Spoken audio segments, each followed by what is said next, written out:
జాతీయవాద జర్నలిజానికి అసలైన వేదిక నేషనలిస్ట్ హబ్ ని సబ్స్క్రైబ్ చేసుకోండి. నోటిఫికేషన్స్ కోసం బెల్ ఐకాన్ పై క్లిక్ చేయండి. పాకిస్తాన్ లో పెద్ద ఘటన జరిగింది. బార్డర్ మీద పెద్ద అటాక్ జరిగింది. బిఎల్ఏ బలూచిస్తాన్ లిబరేషన్ ఆర్మీ అక్కడ పెద్ద అటాక్ చేయడము. బిఎల్ఏ క్లెయిమ్ ప్రకారం రమారమి 20 నుంచి 25 మంది పాకిస్తానీ సైనికులు చంపేశామని చెప్పి వాళ్ళు చెప్తున్నారు. కొంతమంది సివిలియన్స్ కూడా చనిపోయారు. కానీ పాకిస్తాన్ ఆర్మీ మాత్రం ఎవరో ఒకరో ఇద్దరో చనిపోయారు, ఎక్కువ మంది పోలేదు. 8 మంది టెర్రరిస్టులను మేము చంపామని వీళ్ళు రివర్స్ క్లెయిమ్ చేస్తారు. సో ఈ రోజు చైనాకు పాకిస్తాన్ యొక్క ఆర్మీ మీద, వాళ్ళ సెక్యూరిటీ ఫోర్సెస్ మీద ఎటువంటి నమ్మకం కూడా లేదు.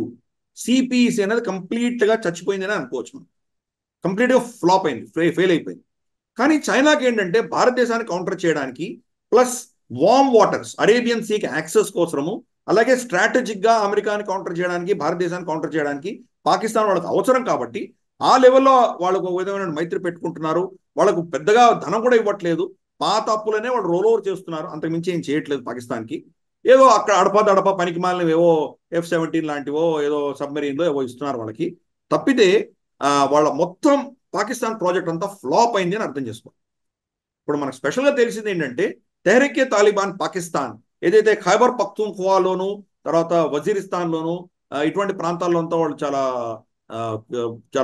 అగ్రెసివ్గా ఉన్నారో, వాళ్ళును బలూచ్ లిబరేషన్ ఆర్మీ వీళ్ళిద్దరూ కూడాను ఒక విధమైనటువంటి టాక్టికల్ అండర్స్టాండింగ్ తో వీళ్ళు పనిచేస్తున్నారని తెలుస్తుంది. వాళ్ళిద్దరూ కలిశారంటే కనుక మరి పాకిస్తాన్ ఆర్మీని సునాయాసంగా వీళ్ళు ఎదుర్కొనేటువంటి శక్తి వీళ్ళకి వస్తుంది. గత 1 సంవత్సరం 2 సంవత్సరాలుగా మనం గ్లోబల్ రౌండప్ లో మనం ఎన్నో ఘటనలు మనం చర్చించుకున్నాం. ఎన్ని వందల మంది పాకిస్తానీ సైనికులు చనిపోయారు, ఎన్ని వాళ్ళ క్యాంపుల మీద దాడులు జరిగాయి, వాళ్ళ పోలీసుల మీద దాడులు జరిగాయి. దీన్ని వీళ్ళు నిజంగా ఎదుర్కోలేనటువంటి పరిస్థితి. అక్కడ బలూచిస్తాన్లో ఆ పాకిస్తాన్ ఆర్మీ పోస్టింగ్ అన్నది ప్రాణాలు అరిచేతి పెట్టుకొని వెళ్తున్నారు. వాళ్ళు ఎప్పుడు వాళ్ళ క్యాంప్ నుంచి బయటకు వస్తే వాళ్ళు బతుకుంటారో లేదో తెలియదు. అటువంటి పరిస్థితి నిజంగా బలూచిస్తాన్ పాకిస్తాన్ కంట్రోల్లో లేదు అని చెప్పొచ్చు మనం. అటువంటి పరిస్థితులు ఈరోజు పాకిస్తాన్లో ఉన్నాయి. చాలా దుర్భరమైన పరిస్థితి. ఎకనామిక్ ఫ్రంట్ లో చూస్తేనేమో కంప్లీట్ గా వాళ్ళు IMF మీద డిపెండ్ అయి ఉన్నారు. IMF దగ్గర నుంచి లోన్ రాకపోతే మాత్రం ఆ దేశం మొత్తం మూసుకొని వెళ్ళాలి, కొలాప్స్ అయిపోయేటువంటి పరిస్థితి ఈరోజు ఉన్నది వాళ్ళకు. షెహబాజ్ షరీఫ్ డెస్పరేట్ గా IMF నుంచి లోన్ కోసం చూస్తున్నారు. IMF తప్పకుండా వాళ్ళకి ఏదో ఇస్తుంది, చాలా కఠినమైన షరతులు పెట్టి ఏదో ఇస్తుంది. ఎందుకంటే మనం గతంలో కూడా చర్చించుకున్నాము, పాకిస్తాన్ని చావనివ్వరు, దాన్ని బతకనివ్వరు. సో ఒక కోమా స్టేట్ లో ఉంచి వాళ్ళకి కావాల్సినంత మాత్రమే వాళ్ళకు ఆహారం ఇచ్చి మిగతా వాళ్ళని వదిలేస్తారు. ఇది అక్కడ ఉన్నటువంటి పరిస్థితి. సో సరే, పాకిస్తాన్ యొక్క క్షీణ దశని మనం కంప్లీట్గా ఇగ్నోర్ చేస్తున్నాం. భారతదేశం ఇగ్నోర్ చేయడంతో వాళ్ళకి నిష్కృతి లేకుండా తయారయ్యారు వాళ్ళు.